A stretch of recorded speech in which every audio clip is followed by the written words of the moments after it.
Football ലോകം ഇന്ന് വീണ്ടും കരയുകയാണ്. തങ്ങളുടെ പ്രിയപ്പെട്ട പോരാളിയുടെ കണ്ണീരിനൊപ്പം വിതുമ്പുകയാണ് കോടിക്കണക്കിന് ആരാധകരും. തോൽവികളെ തച്ചുടച്ച വിജയത്തിന്റെ കൊടിപാറിച്ച ആ കാൽപന്തിന്റെ മഹാരാജാവ് ഇതാ ഡാലസിലെ പുൽമൈതാനിയിൽ തകർന്നു പോയിരിക്കുന്നു. ക്രിസ്ത്യാനോ റൊണാൾഡോ 6ാം ലോകകപ്പിന്റെ പ്രീ ക്വാർട്ടറിൽ സ്പെയിനിന് മുന്നിൽ പോർച്ചുഗൽ വീണപ്പോൾ ഒരു ജനതയുടെ മുഴുവൻ സ്വപ്നങ്ങളാണ് കണ്ണീരിലലിഞ്ഞു പോയത്.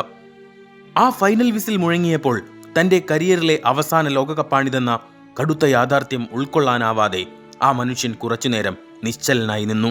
സ്പെയിനിന്റെ കൗമാരതാരം ലാമിൻ യമാലിനെ കെട്ടിപ്പിടിച്ച് ആശ്വാസം തേടുമ്പോഴും ആ കണ്ണുകൾ നിറഞ്ഞൊഴുകുകയായിരുന്നു.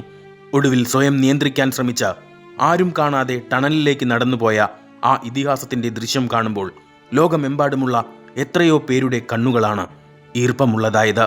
ആ 2 പതിറ്റാണ്ടിന്റെ ലോകകപ്പ് സ്വപ്നങ്ങൾക്കാണ് അവിടെ അന്ത്യമായത്. കളിക്കളത്തിന് തൊട്ടുമുമ്പ് അദ്ദേഹം പറഞ്ഞിരുന്നു, ഫുട്ബോളിനായി എനിക്ക് ചെയ്യാവുന്നതെല്ലാം ഞാൻ ചെയ്തു കഴിഞ്ഞു, എനിക്ക് യാതൊരു ഖേദവുമില്ല എന്ന. അതെ, ഈ 41ാം വയസ്സിലും രാജ്യത്തിനായി 3 ഗോളുകൾ അടിച്ചുകൂട്ടി തന്റെ ദൗത്യം അദ്ദേഹം പൂർത്തിയാക്കി. 5 ബാലൻഡിയോർ, ചാമ്പ്യൻസ് ലീഗ് കിരീടങ്ങൾ, യൂറോ കപ്പ് ഫുട്ബോൾ, ലോകത്തെ എല്ലാ സിംഹാസനങ്ങളും കീഴടക്കിയ ആ രാജാവിന് ഒടുവിൽ ലോകകപ്പ് എന്ന കനക കിരീടം മാത്രം ഒരു അപ്രാപ്യ സ്വപ്നമായി അവശേഷിച്ചു. ആ കിരീടത്തിൽ നിന്ന് തൊടാനാകാതെയാണ് ആ ഇതിഹാസത്തിന്റെ വിടവാങ്ങൽ.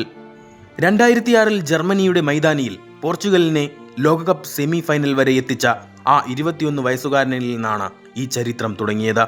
2 പതിറ്റാണ്ടുകാലം ലോക ഫുട്ബോളിനെ തന്റെ തോളിലേറ്റിയ താരം അവസാനമായി ആ ലോകവേദിയിൽ നിന്ന് പടിയിറങ്ങുകയാണ്. ഒരു തലമുറയെ മുഴുവൻ കാൽപന്തിന്റെ ലോകത്തേക്ക് ആവേശം കൊള്ളിച്ച CR7 ഇനി മറ്റൊരു ലോകകപ്പ് വേദിയിലും ഉണ്ടാകില്ല എന്ന സത്യം ഉൾക്കൊള്ളാൻ ഫുട്ബോൾ ലോകത്തിന് ഇനിയും സമയമെടുക്കും. അതെ, കിരീടം നേടാൻ കഴിഞ്ഞില്ലായിരിക്കാം, പക്ഷെ നിങ്ങളുണ്ടാക്കിയ സാമ്രാജ്യവും നിങ്ങൾ നൽകിയ ആവേശവും ഫുട്ബോൾ ഉള്ള കാലത്തോളം ഈ ഭൂമിയിൽ ഉണ്ടാകും. റൊണാൾഡോ, കനക കിരീടമില്ലെങ്കിലും നിങ്ങൾ തന്നെയാണ് ഈ ലോകത്തിന്റെ രാജാവ്. ആ അവിസ്മരണീയമായ ലോകകപ്പ് കരിയറിന് ഫുട്ബോൾ ലോകത്തിന്റെ കണ്ണീരിൽ കുതിർന്ന വിട.